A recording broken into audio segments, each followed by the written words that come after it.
یہ صدیوں پرانی کہانی ہے۔ شہر سے دور ایک پرسکون اور غریب گاؤں میں ناصر نامی شخص رہتا تھا۔ پیشے سے وہ زمیندار تھا۔ روزانہ صبح سویرے کھیتوں کا رخ کرتا اور شام ڈھلتے ہی واپس لوٹ آتا۔ اس کی زندگی سادہ اور محنت سے بھرپور تھی۔ وہ جو کماتا خود کھاتا اور جو بچتا دوسروں کے کام آتا۔ گاؤں میں بھی اس کا شمار نیک دل اور مددگار لوگوں میں ہوتا، لیکن ناصر کی زندگی کی سب سے بڑی آزمائش اس کے اپنے ہی گھر میں تھی۔ اس کی بیوی ایک ایسی عورت تھی جو بظاہر وفادار، محبت کرنے والی اور خوش اخلاق دکھائی دیتی، مگر اندر سے کچھ اور تھی۔ ناصر جو ایک نرم دل اور سادہ لو انسان تھا، اس کی چالاکیوں سے بے خبر تھا، کیونکہ وہ کبھی شک کا موقع ہی نہ دیتی۔ ہر روز اسے وقت پر ناشتہ دیتی، کھانے میں طرح طرح کے لذیذ پکوان بناتی اور جانے سے پہلے مسکرا کر الوداع کہتی، لیکن اس محبت بھرے رویے کے پیچھے نفرت کی آگ چھپی ہوئی تھی۔ دل میں ناصر کے لیے نہ کوئی محبت تھی، نہ عزت۔ وہ دن بھر یہ سوچتی رہتی کہ اگر وہ کسی امیر اور شہرت یافتہ شخص کی بیوی ہوتی تو زندگی کتنی بہتر ہوتی۔ جب ناصر کھیت میں ہوتا، وہ اپنے ذہن میں شیطانی چالیں بناتی کہ کسی طرح اس سیدھے سادے کسان سے جان چھوٹے۔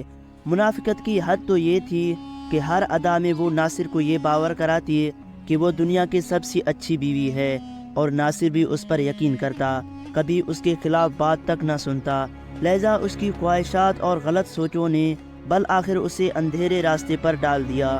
وہ عورت جسے محبت، وفاداری اور گھر کو سنوارنے والی ہونا تھا، اسی نے اپنے ہی محبت بھرے آشیانوں کو تباہ کرنے کی کوشش شروع کر دی۔ کسی نے سچ کہا ہے کہ عورت اگر چاہے تو گھر کو جنت بنا سکتی ہے، اور اگر چاہے تو وہی گھر جہنم کا منظر بھی اختیار کر لیتا ہے۔ ایک دن جب ناصر معمول کے مطابق کھیتوں میں گیا ہوا تھا، اس کی بیوی نے ایک عجیب و غریب چال سوچی۔ اس نے محلے کے چند لفنگوں کو بلایا اور سرگوشی میں کہا کہ جب میرا شوہر کھیت میں کام کر رہا ہو تو اس کا گدھا چرا کر قریبی درخت پر چڑھا دینا اور مضبوطی سے باندھ دینا۔ ان لفنگوں نے ویسا ہی کیا۔ دوپہر کے وقت وہ عورت ناشتہ اور کھانا لے کر کھیت کی طرف چلی گئی، جیسا کہ وہ ہر روز کرتی تھی۔ ناصر نے کھانے کے ساتھ اس کا استقبال کیا، مگر اس کے چہرے پر کچھ اور ہی لکھا تھا۔ وہ حیرت اور پریشانی میں ڈوبا ہوا تھا۔ بیوی نے نرمی سے پوچھا، صاحب آج بڑے پریشان لگ رہے ہو، سب خیریت تو ہے؟ ناصر نے آسمان کی طرف دیکھتے ہوئے کہا، میری جان تم خود ہی دیکھ لو، میرا گدھا درخت پر چڑھا ہوا ہے۔ میں صبح سے یہی سوچ رہا ہوں کہ یہ کیسے ہو سکتا ہے، گدھے تو اڑ نہیں سکتے۔ بیوی نے آنکھوں میں حیرت مگر دل میں چالاکی کے ساتھ کہا، ارے واہ، یہ تو بڑی عجیب بات ہے، چلو ہم دونوں مل کر اسے نیچے اتارتے ہیں۔ اور دونوں نے کافی مشقت کے بعد گدھے کو نیچے اتار لیا۔ جب بیوی رخصت ہو رہی تھی تو اپنے شوہر سے پیسوں کا مطالبہ کیا۔ ناصر جو اپنی بیوی سے محبت کرتا تھا اور اس کی ہر بات پر اعتبار کرتا تھا، فوراً جیب خالی کر کے جو کچھ تھا دے دیا، مگر عورت کی ہوس کہاں ختم ہونے والی تھی۔ اس نے فوراً کہا، یہ تو 5 دینار ہیں، بہت کم ہیں، مجھے اور چاہیے۔ ناصر نے پوچھا، آپ کو کتنے چاہیے؟ بیوی نے کہا، مجھے 100 دینار چاہیے، جو کہ بہت بڑی رقم تھی۔ ناصر نے کہا، ٹھیک ہے، میں نے جو گندم بیچی ہے، جب اس کے پیسے ملیں گے ان میں سے دے دوں گا۔ گندم کے پیسے جب ملے تو ناصر نے سچائی سے وعدہ نبھاتے ہوئے پورے 100 دینار بغیر کسی پوچھ گچھ کے دے دیے، مگر عورت نے ان میں سے آدھے چپکے سے الگ رکھ لیے اور جمع کرنے لگی، شاید کسی اور مقصد کے لیے جو ناصر کی محبت اور بھروسے سے بالکل مختلف تھا۔ وقت یوں ہی گزرتا رہا، لیکن ناصر کی بیوی کے ارادے دن بدن مزید گہرے ہوتے چلے جا رہے تھے۔ اس بار بھی اس نے ایک نیا منصوبہ سوچا، اور اس منصوبے کی جڑ پیسہ تھا۔ یہ صرف وقتی ضرورت نہ تھا، بلکہ ایک بڑا مقصد اس کی ذہن میں پل رہا تھا، جو آگے چل کر کہانی کا اہم موڑ بنے گا۔ لہذا ایک دن جب ناصر حسب معمول صبح سویرے کھیت کے لیے نکلنے لگا، اس کی بیوی نے اچانک 200 دینار مانگے۔ یہ ایک بڑی رقم تھی، اور ناصر کے چہرے پر فطری حیرت نظر آئی۔ اس نے محبت بھرے لہجے میں کہا، صاحبہ 200 دینار کوئی معمولی رقم نہیں ہے، بتاؤ تو صحیح اتنے پیسوں سے کیا کرو گی؟ بیوی نے فوراً منصوعی سنجیدگی اور ہمدردی کا لبادہ اوڑھ کر جواب دیا، صاحب کیا بتاؤں، میری بہن بہت بیمار ہے، دوا دارو کے لیے چاہیے۔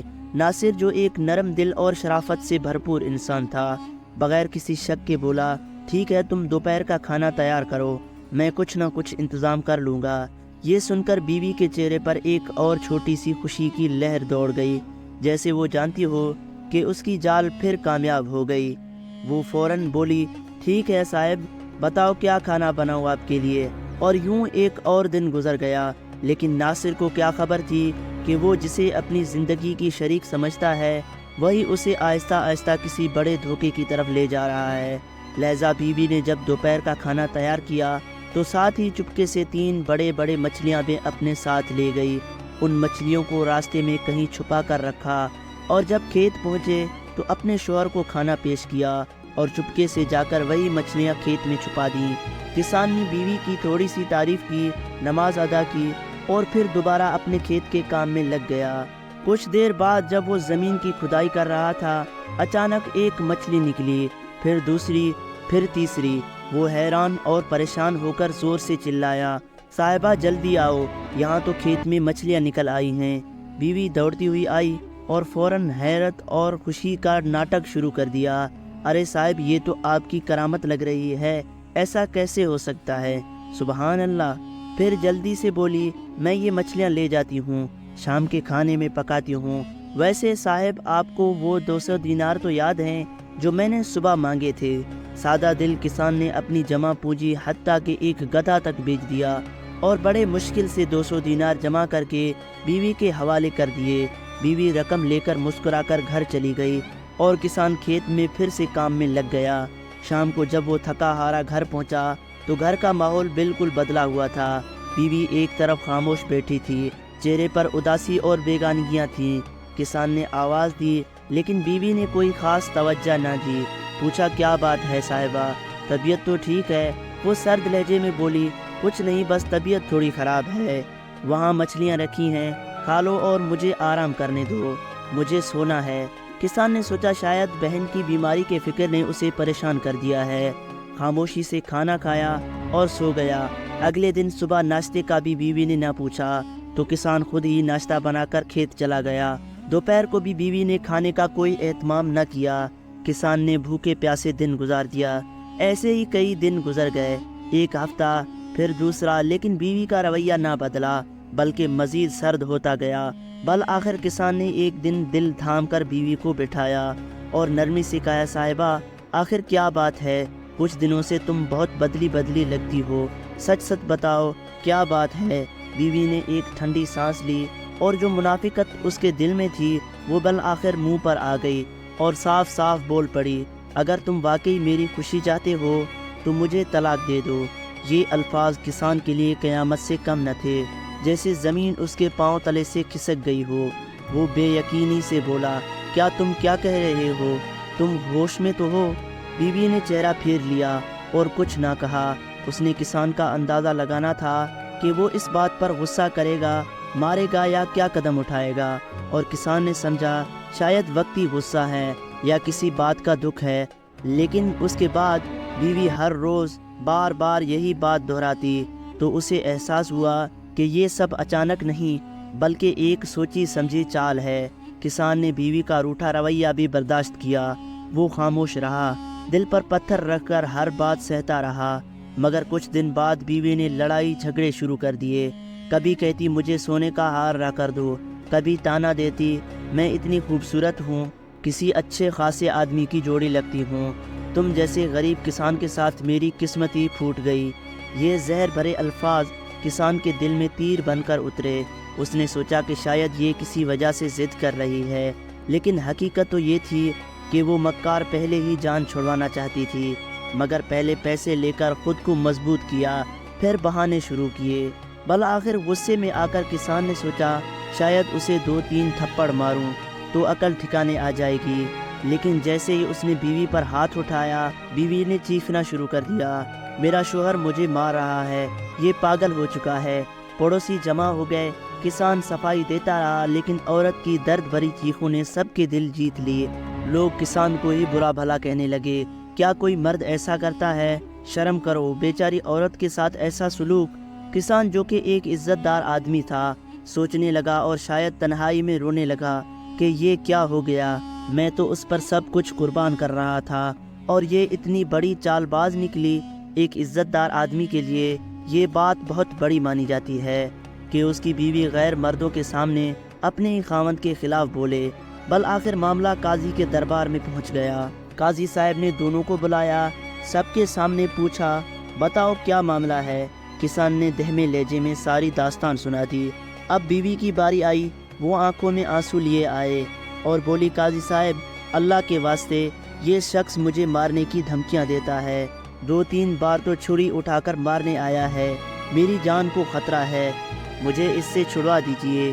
یہ باتیں سن کر قاضی حیران رہ گیا، سوچا شاید کسان واقعی ظالم ہو، لیکن کسان نے قاضی کی طرف دیکھا اور گہری سانس لے کر بولا، قاضی صاحب یہ عورت میری بیوی ہے، میں اللہ کے نام کی قسم کھا کر کہتا ہوں کہ میں اس سے محبت کرتا ہوں، لیکن جب یہ خود رہنا نہیں چاہتی اور مجھے بے عزت کرنے پر تلی ہے تو میں طلاق دینے کے لیے راضی ہوں، لیکن ایک شرط ہے، میں نے اسے بہت سے دینار دیے ہیں، ایک بار 100 دینار اور 2 دن پہلے 200 دینار، میں غریب آدمی ہوں، وہ پیسے واپس دے تاکہ میں دوسری شادی کر سکوں، پھر میں طلاق دے دوں گا۔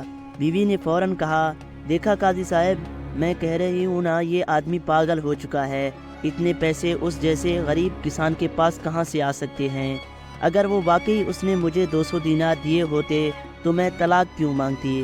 قاضی نے کسان کی طرف دیکھا اور نرمی سے پوچھا، بتاؤ تم نے کب دیے یہ 200 دینار؟ کسان نے معصومیت سے جواب دیا اور بیوی کی طرف دیکھ کر کہا، وہ دن یاد ہے جب گدھا درخت پر چڑھ گیا تھا، اس دن میں نے دیے تھے۔ بیوی ہنستے ہوئے بولی، دیکھ لیا قاضی صاحب، کبھی سنا ہے کہ گدھا درخت پر چڑھ گیا ہو؟ یہ آدمی سچ مچ پاگل ہے۔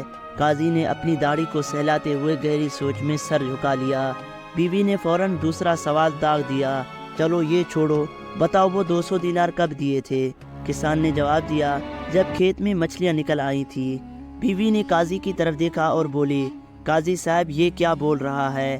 آپ خود دیکھ لیں، کبھی کھیت میں مچھلیاں نکلی ہیں، آپ فیصلہ کریں۔ قاضی صاحب یہ پاگل ہے یا میں جھوٹ بول رہی ہوں؟ بظاہر دلال بیوی کے حق میں تھے۔ قاضی نے کہا، 2 دن کی مہلت دیتا ہوں، پھر فیصلہ ہوگا۔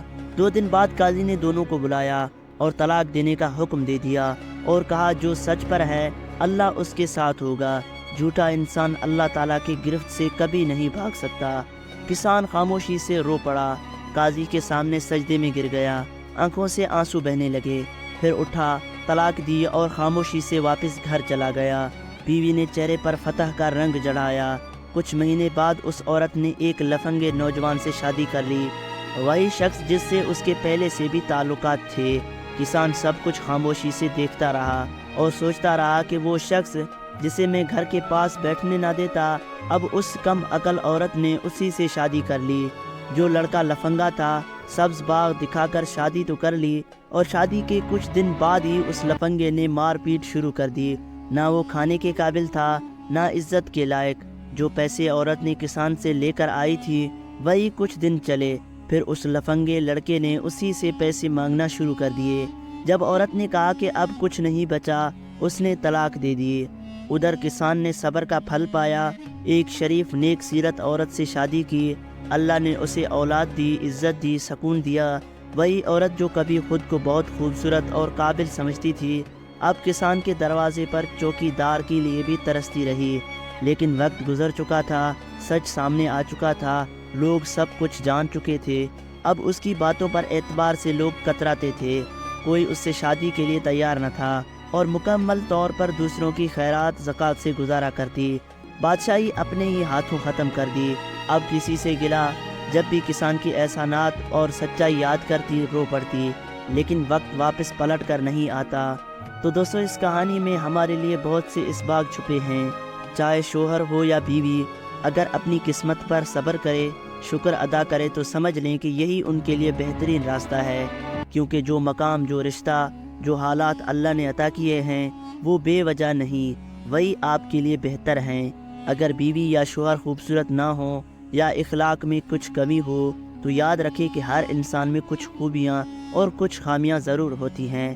شاید کسی میں سچائی ہو مگر خوبصورتی نہ ہو، شاید کسی میں خوبصورتی ہو مگر وفاداری نہ ہو، اور کسی کے پاس مال ہو مگر سکون نہ ہو۔ پیارے دوستوں، یہ دنیا فانی ہے، انسان کمیوں کے ساتھ پیدا ہوا ہے، اسے برداشت کرنا سیکھنا ہوگا۔ دولت، شہرت اور خوبصورتی وقتی چیز ہے، اصل کامیابی اپنے آپ کو بدلنے میں ہے۔ جو شریک حیات عزت دے، ساتھ نبھائے، بس اسی پر شکر ادا کرو اور زندگی خوشی سے گزارو۔ مجھے امید ہے کہ آپ نے اس کہانی کو اور میری سادہ باتوں سے کچھ نہ کچھ ضرور سیکھا ہوگا۔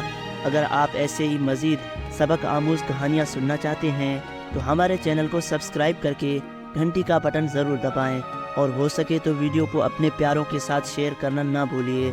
آپ کے تعاون کا تہ دل سے شکریہ۔ ملتے ہیں اگلی ویڈیو میں، تب تک کے لیے اللہ حافظ۔